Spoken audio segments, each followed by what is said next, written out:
नंदुरबारला काल झालेली जी घटना आहे त्याच्यानंतर पोलिसांनी कोम्बिंग सुरू केलेलं आहे आणि या कोम्बिंगमध्ये विद्यार्थी, आदिवासी, महिला, वृद्ध कार्यकर्ते यांची धरपकड सुरू करण्यात आलेली आहे।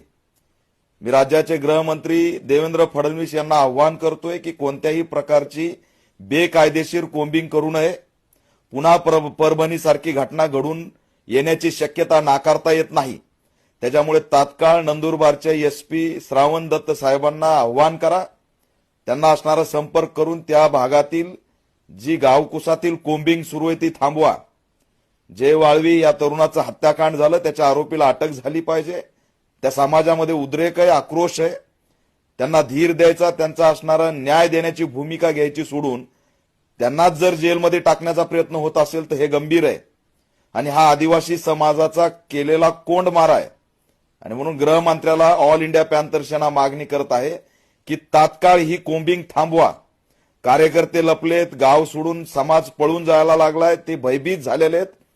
एसपींनी तात्काळ त्या ठिकाणी आव्हान करून जी कोम्बिंग सुरू आहे ती थांबवली पाहिजे।